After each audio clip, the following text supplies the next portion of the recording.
with mates post-game live after the Warriors suffer a 126-102 defeat to the Oklahoma City Thunder at Paycom Center on Tuesday. First of all, I want to start off by saying credit to the Warrior garbage time unit for making things look a little bit better in the final period there and getting the margin down to 24 by the final buzzer. They played hard. They played tough. They showed a lot more effort than what some of the core rotation guys did through the first three quarters. So well done to those guys. Gary Payton II, Pat Spencer, TJD, Will Richard, Guy Santos, those guys. Well done.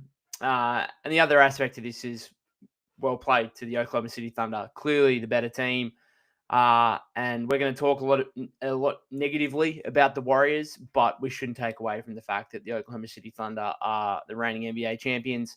They are the championship favorites to go back-to-back. Shai Gilgeous-Alexander is, I think, favorite again to win a second straight MVP. What they do on both ends of the floor is truly incredible, and it looks worse for the Warriors when you consider the fact that the Thunder are without Jalen Williams, their second-best player, without Lou Dort, who's another starter for them, without Aaron Wiggins, who's a pretty key piece as well. When you consider all that and the fact that the Warriors have only, well, obviously Al Horford was resting from this game, but injury-wise, only DeAnthony Melton is sidelined at the moment.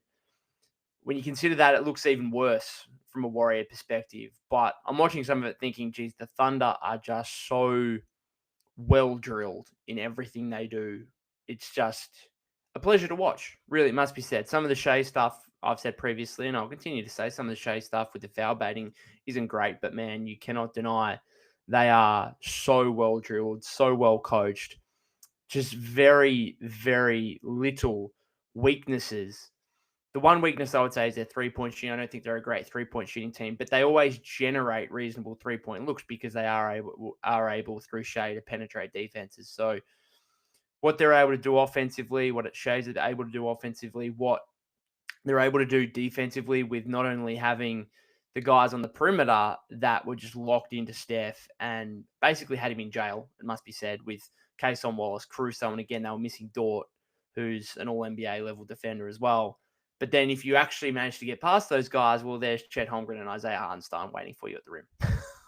It's tough. It's tough. And I'll get into your comments in a second, but this was as deflating a loss as I can recall. Like, I think when we go back to the Milwaukee and Indiana losses, they were just horror ones. They were just like real disappointment, I suppose. The Nuggets won last week was like, well, you're without Steph, so I can understand there's a clear talent differential there.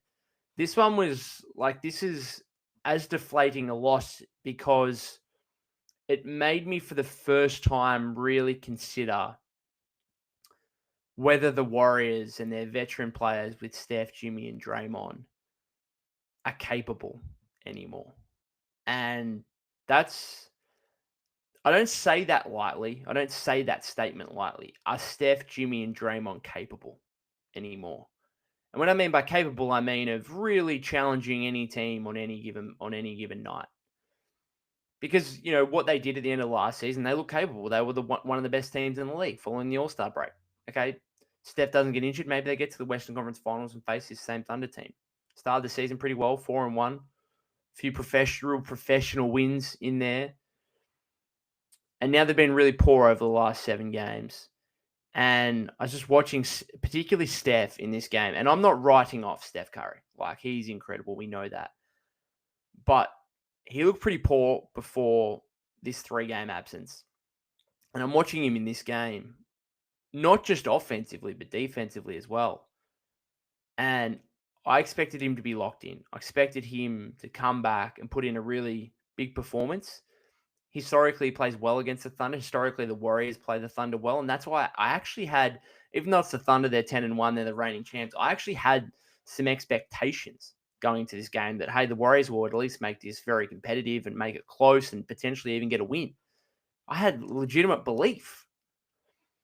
And just watching Steph was like, it was That wasn't Steph Curry. That was another version of Steph that I don't think we're going to be seeing too consistently going forward, but maybe we might see it in 3 to 4 years' time. I'm hoping that's kind of the timeline that we still have here, that we don't have to watch performances like that from Steph too often, because he was in jail. The Thunder put him in jail. He just could not get any. I think he scored 7 points earlier and made his first 3 shots, and he actually looked all right. And then from that, he just couldn't get separation.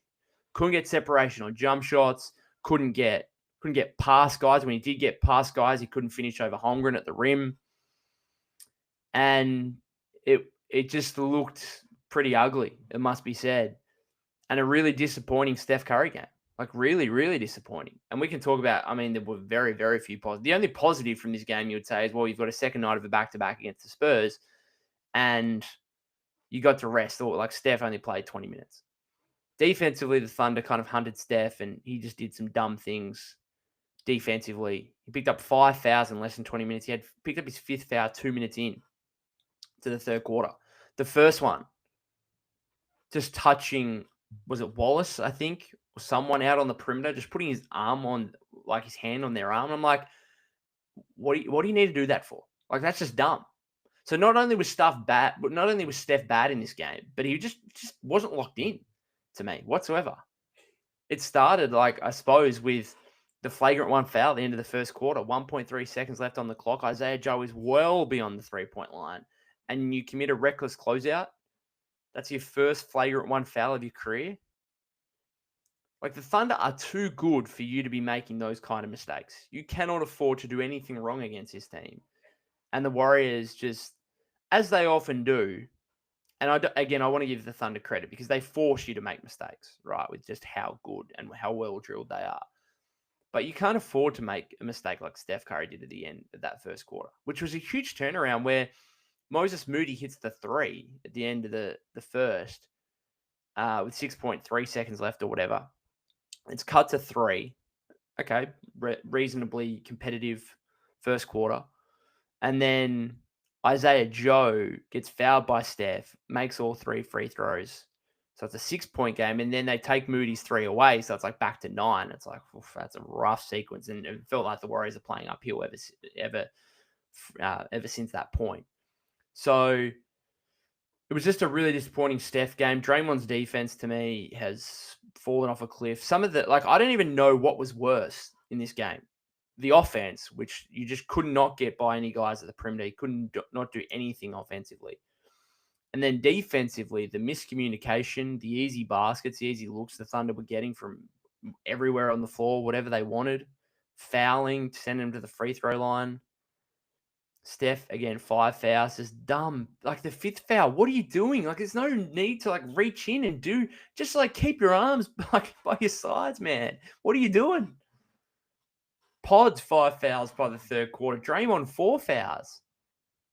Like, come on, guys. Just play seriously. Like, literally play seriously, because I felt like this was a game, you're probably not going to win it anyway. Thunder are a great team. But, like, give yourself a chance. Give yourself a chance of actually competing.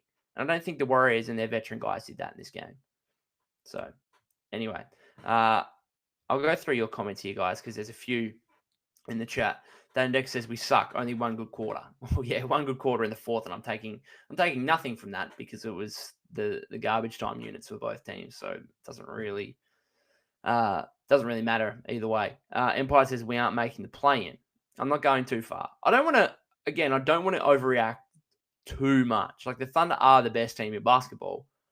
So I don't want to overreact too much, but it was rough. There are actually the West, like the Thunder and the Nuggets, to me are clearly the top 2 teams, and I don't think it's close. Everyone, like the West aside from that, I don't think it's not a huge gauntlet necessarily. Like, can the Warriors still turn things around to be the 3rd best team by the end of the regular season? I actually think they could, but that's being really, really optimistic, obviously. And there's also a lot of bad teams. Like, the Pelicans are worse than we thought. The Grizzlies are worse than we thought. The Mavericks fire Nico Harrison. They're worse than we thought. Adding the Jazz, are not going to be up there. Like, the Clippers look even worse than the Warriors right now. So to say we aren't making the play-in is too far. Then Decker says Kerr still coaches like it's 2016. Empire says, so far the only players that actually look good on the Warriors are Will, Richard, Moody, and maybe Post. Everyone looks like complete trash. Then Decker says we need a solid 9-man rotation because Kerr just threw guys in the second and ruined everything. Okay, so he can play physical, but when the other teams do the same, fouls are called. Empire says Kerr has to go also. He doesn't learn from his mistakes. Why is he playing 3 and 4 guard lineups, and why is Buddy still getting minutes? Yeah, the Buddy stuff continues to just shock me. He came into the game and then he immediately tried to force a pass into Trace Jackson Davis and turn it over. And I was like, yeah, that's Buddy Hield for you. That's kind of what you get. And that's the thing is the Warriors, and Steve's already spoken about it on his post-game press conference, saying like you can't win a game against the Thunder on their home floor if you aren't going to play with solid fundamentals, and turning the ball over 20 times is just like, how do you expect to compete? Again, you're just not giving yourself a chance. And that's, I think, the very least you should be able to try and do is give yourself a chance. And the Warriors just didn't do that in this game whatsoever.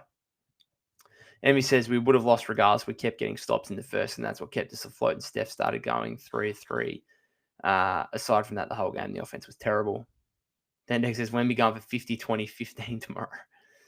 Emmy says, we need a shot creator. We quite literally have no one who can create for themselves. No spacing. It's hard for Jimmy to go off with no true spacing, and Curry plays best with guards next to him that can shoot. Yeah, like you watch a game like that and there are so many issues. Like there are just like there wasn't enough shooting, and yet it's not like you're making up for a lack of shooting with length and athleticism and size either, because you were just beaten hands down in those elements too, and on the boards and stuff like that. Felt like every time the Thunder missed, Hartenstein or Chet were just getting the O boards anyway. Like, yeah, just so many issues from a game like that. And that's why you don't necessarily want to overreact to what was one game against the best. But we've also just seen this is now 7. You've lost 5 of the last 7. You've lost 6 straight games on the road. This is a period now where the Warriors have been pretty terrible, it must be said. And I'm waiting for them to turn it around. But you can't afford to wait too long. I know we're 12 games into the season. You can say, oh, there's still 70 games to come. Okay, fair. But you can't wait too long. You can't let yourself get in the kind of stacked Western Conference. Index says, Will should start. Steph has a slump this time of year. 5-0 at home and 1-6 on the road. 2023 all over again. Yep. Said that the other day.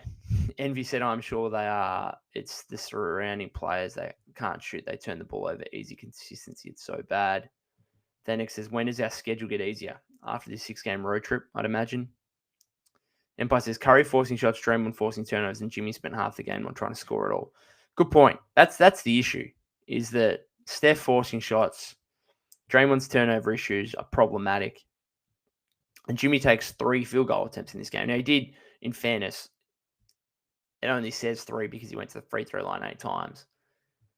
But, yeah, Draymond another 3 turnovers, Kuminga 5. There's such a fine balance between, because you need guys that can try and do a little bit more, but you want the right personnel out there. And if those guys are trying to force things, then it just inevitably leads to a turnover or an ill-advised shot or whatever else. And yeah. Cornelius says Steph tried too hard, took horrible shots. We need some shooters around Jimmy, Steph, and start Moody. Bring JK off the bench, no spacing in the starting lineup. This was my issue at the start of the season when they went 4-1, and one of my concerns from the 4-1 starters. Well, hang on, like Jimmy, Dre, and JK are like all nailing shots, like all drilling threes. That's not really sustainable. That was always going to be the concern with this starting lineup. And Post to me is like quite inconsistent as a shooter. Like his numbers are okay, but they usually come in waves. He'll like a bit like Horford has this season, where he's been better than Horford from beyond the arc. But if you look at Post, he like will have games where he drills 3 or 4 on like 5 or 6 attempts and looks great, and then other games where he was 2 or 6 in this game. It's not horrific, but I think Did both of those come? No, sorry. One he made one in the corner in the start of the second quarter, I think, and then made one in the fourth in garbage time. Fennec says all our players almost fouled out. Yeah. 4 fouls for Draymond in less than 22 minutes. 5 for Steph in less than 20. 5 for Pods in 20 and a half. 4 for TJD in 22. 4 for Will Richard in 22. That's what happens, though, when you are just, like, you can't stop anyone on the perimeter and you don't have the length and size either. Like, it's just, this is the reality of it. And I think the Warriors were dealt a pretty brutal and painful reality in this game. It's like, geez, do we have what it takes now to match? Because this, and I tweeted out, this is what the Warriors, like, used to do, right? You go back 10 years, Steph was like Shea. He's putting in 30 in 3 quarters, and then he's resting the whole fourth because the Warriors are up by 30. And feels like it swings and roundabouts, and now you're on the other side of things. And they're all Warriors are trying to hang on. They've given themselves this 2-year period, I suppose, until Steph, Jimmy, and Draymond are all out of contract. And you're trying to manufacture. And I think what happened at the end of the last season gave them a lot of hope and optimism, and perhaps rightly so. And that filtered into the start of this season as well. But the last 7 games have been less so. And they look, it must be said, they look old, and they look slow, and they look unathletic. And the young guys are okay, but they're not good enough to take the mantle and make up for some of the decline we might be seeing out of Steph and Draymond. That would be my takeaway, particularly over this last 7-game stretch, where I thought like Kuminga was fine in this game. He had 5 turnovers, but he had 13 points, 3 rebounds, 4 assists. He had 2 stinkers. I thought this was actually a little bit better of a game from him. Now, how positive it can be when he's a minus 20 and had 5 turnovers. Obviously, I'm not going to say he had a great game. Thought it was a bit better. Pods, again, not great whatsoever. 10 points, 4 rebounds, 3 steals. I tweeted it out in the first half. He had 3 mid-range jump shots, which I'm just not sure. Like, I don't know what Steve and the coaching staff are telling him, but I'm not sure pull-up mid-range jump shots or fadeaway mid-range jump shots are, 1, in his bag, or 2, whether they are what you want within the flow of the offense. Maybe against this Thunder team, it's like, well, you got to live with something. So if Pods can get to a pull-up midi that's somewhat uncontested, then maybe you just got to live with that. But I was thinking to myself, watching him put up those shots, thinking, geez, if his name's Kuminga right now, he's probably getting yanked out of the game pretty quickly. So, and then like I thought Moody was a positive. I mean, again, he's a minus 25 in the game, but he goes 2 or 4 from deep. Technically 3 or 5 if you want to include the one that was left his hand 0.01 after the shot clock went off. So that was unfortunate again at the end of the first quarter. But I thought Moody was all right. He was, I suppose, the best. He had a couple of decent-ish possessions on Shea. So, and Richard's a massive positive, obviously. So these young guys, like, they're okay.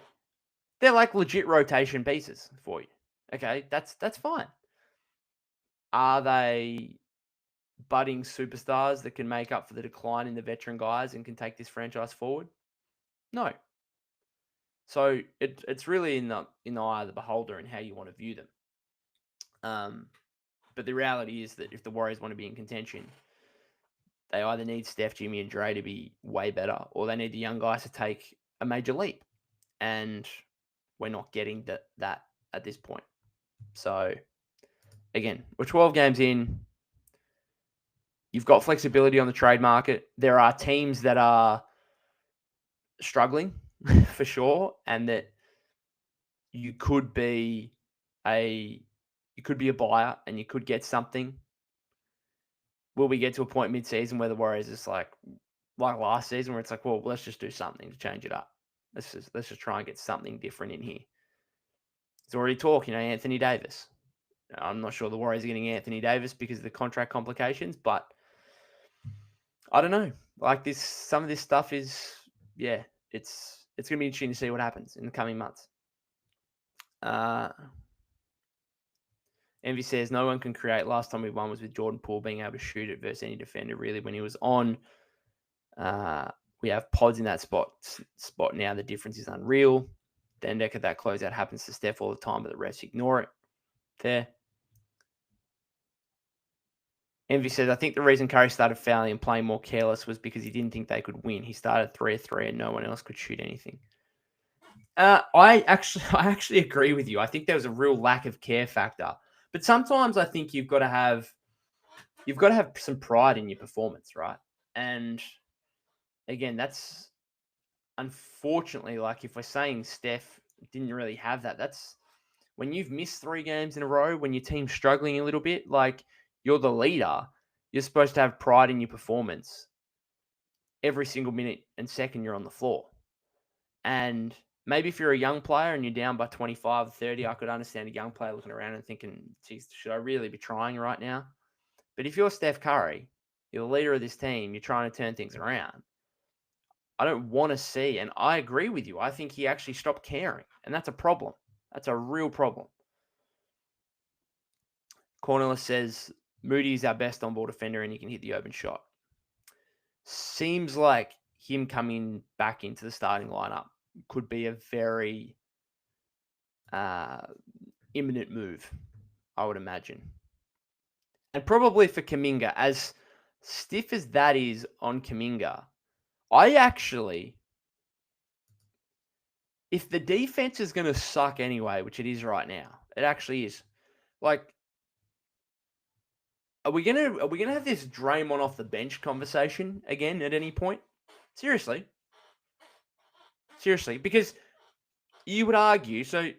Draymond, I'm not arguing. So Draymond's still a better defender than Kuminga, right? But Kuminga's a better offensive player. They both just turn the ball over at a high rate, which is really a real problem, but whatever. And Kuminga's at least giving you a scoring aspect, and he's also probably a better rebounder than Draymond.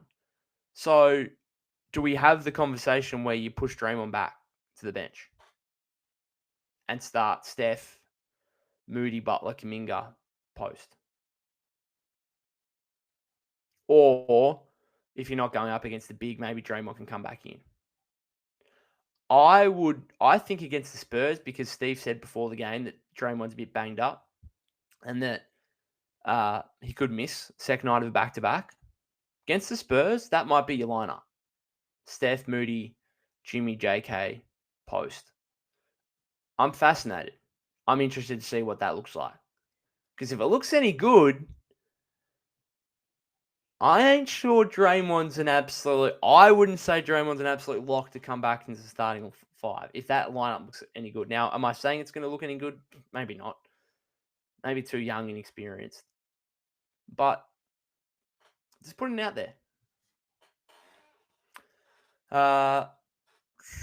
Empire says we need a new coach. We need a coach like JJ who doesn't make excuses after every game, who isn't afraid to yell at the players, and who sits players when they need to be sitting. Dan X says, are you worried yet? I'm trying to remember the fact we're 12 games into the season and that OKC are the best team in the league. Because if you just watch that game, you'd be like, yeah, huge worries everywhere. Like just massive issues.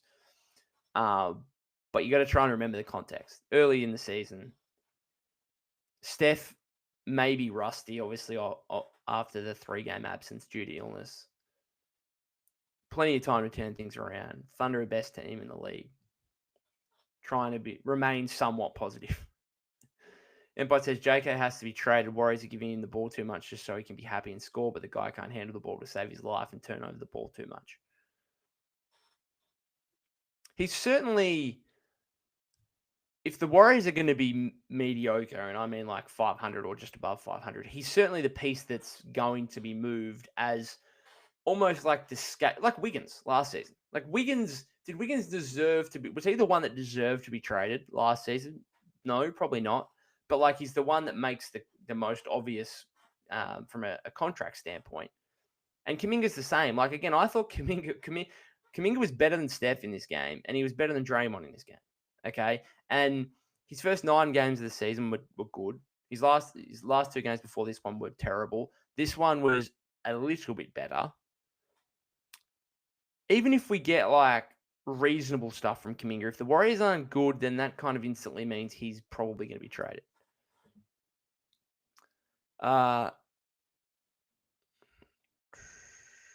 Jay says, hello, mate. I think Moody needs to start. He's probably the best 3-and-D player they have. Who should he go in for? Well, I kind of just had that conversation there before with the Draymond aspect of this, but I think it will most likely be Kuminga. Envy says, I mean, they are going against the best team, hard to try and push through and carry against one of the best defensive and offensive teams while being 37 and getting 0 production from every other player. Fair. Cornelius says, we have no shooters on the second unit when Jimmy draw the double team. Pods and Buddy are not it. Seth Curry. The Warriors can officially sign Seth Curry. I'm doing it straight away. I know the Warriors are probably thinking, oh, well, let's just wait. And so we can get a little bit more under the second apron. It gives us a little bit more flexibility with a roster move later down the track. Right now, I'm watching these Buddy Hield minutes. I'm like, just get Seth out there, please. It can't be any worse than this. It can't be. Get another elite shooter on the floor to, as you say, play in second units. And then obviously the D'Anthony Melton thing at the end of the month as well. Hopefully that can provide some sort of impact, but I also want to lower my expectations on a guy that's played 44 games in like the last 2.5 years and who's coming off a torn ACL. B says they all just look exhausted. You can see how the deep bench players with some freshness could at least play to their potential. None of the starters have any capacity to play to their level. Just wait a month and try to get some rest, and then this team can play to its potential. So I tend to agree to an extent. So you think about it, in the last week, we've had Steph miss 3 games. We've had Jimmy miss a game and a half with lower back soreness. We've had Draymond banged up, even though he rested from last Wednesday's game against the Kings. And then Horford is obviously not playing back-to-backs. Part of this is like, yeah, like they do look exhausted. And then the other part is like, why are you exhausted 12 games into the season? Seriously. Why? You shouldn't be exhausted 12 games into the season. I don't care how tough the schedule is. Like, that's just the reality of a long NBA season. And that's part of the reason why I'm like, are they capable? Can Steph, Jimmy, and Dre do this anymore? Seriously, can they do it? Now, can they do it in a pinch on an odd game here or there if they've had some decent rest behind them? Yeah, maybe. But across a long 82-game season, this is the issue with this team. This is always going to be the problem with this team. And for the first few games, it looked like, hey, this might be all right because the young guys might be able to step it up and provide some impetus on nights where the veteran guys are exhausted, are struggling. But now that doesn't really look like the case. So what's the answer? I don't think there is an answer on this roster. It would be about going out and making a trade, getting a guy that you feel like can carry your offense a little bit more than obviously what Brandon Pajemski and Jonathan Kuminga can when the veteran guys are either resting or really struggling because they are tired. Jay says, would you trade JK to Miami to get Wiggins back? I'm not sure how much that's helping you. And Wiggs has been really good this season. I think you probably would. More so maybe for defensive reasons more than anything. But I think the Warriors and Mike Dunleavy Jr. always says, what's the point of making a move if it's not actually going to lift us up into real relevance and contention, right? And I agree with that to an extent. But at the same time, there is an onus on the front office and the ownership to just put a good product out on the floor for it to be somewhat exciting for fans, even if those fans can say to themselves, hey, you know what? Probably not going to be our year. Probably not winning the championship. There's still a responsibility to put a good product, an entertaining product on the floor. I just think that front office and ownership might say to themselves, Kuminga for Wiggins, does that make us better? Yes. Does it make us enough better where it's actually worth it? Probably not. That would be my belief of how the ownership and front office would view that particular situation. And I'm not sure Miami are doing it either right now because they actually look good. And in the Eastern Conference, maybe they make a weird run. Get Tyler Hero back. I think they're more likely to be buyers than sellers. B says, except for Tracy, it was just awful. Empire says, you think Jazz still want pods for Lauri Markkanen? If only the contract was like, there are guys that like Markkanen's going to be probably available at some price. Anthony Davis, Domantas Sabonis, like there's going to be talented guys, like all-star level guys, but the Warriors just can't really do anything unless they're willing to move Draymond and Jimmy, which again might become an increasingly interesting topic of discussion to have, but not quite yet, I don't think. B says just take some losses and try to regroup after this road trip. You can't let the road trip get away from you though. You can't say, oh well, we're just gonna let this road trip finish at 1-5 and be what? We're going to be 12. What are we? 6-6 at the moment. 6-6 at the moment. So let's be 7-10 after the road trip. You got to try and You got to try and be 3-3 in this road trip, I would say, and then you can come out of it 9-8. See if you can regroup and go from there. Empire says Will and Moody are still young. They should be getting 30-40 minutes a night. Yeah, I think there are times where you could lean into young guys even more often and play. I even made an argument when Kuminga was playing really well at the start of the season. I was like, this is great. He's playing 30 minutes a night for the first time in his career. But then I was kind of like, well, if he's going to play this well, why isn't he playing like close to 35? He's young. He's like 23 years old. Again, Moody probably should be playing more. Will Richard, same. Get rid of the Buddy Hield minutes. Pods, ugly stuff. I don't know. We'll wait and see what happens tomorrow. And this is the thing. It's actually a great thing the Warriors play again tomorrow because, we could be sitting here in 24 hours' time and things could change. The Warriors could get a win over Wemby and the Spurs, who are currently 8-2 and second in the West. And we could be talking a lot more positively. And this is the swings and roundabouts of an 82-game regular season. So I'm glad they're playing again in less than 24 hours' time because it gives them a chance to answer so many of the concerns and issues and worries that we have from this game. I think I'm going to finish it up there, guys, because obviously we do have another game in 24 hours. I'll come and do a live stream again after that game. Thank you very much to everyone who's tuned in and commented. Obviously, very, very disappointing. If you're watching on the replay, I do kind of put this together as a better edit, better audio and visuals for people to watch it on replay on YouTube, or if you're listening via the podcast feed, appreciate you tuning in. Once again, very, very disappointing performance from the Warriors in a game that I actually had some expectations for, even though the Thunder are obviously amazing. So if you haven't subscribed to the YouTube channel already, that'd be greatly appreciated. You can follow me at POC252. That's POK252 on X/Twitter, Instagram, and TikTok. Golden State with Mates. Check out the Patreon as well if you haven't already. Thanks very much again, guys. Let's hope for a better performance in 24 hours' time against the Spurs.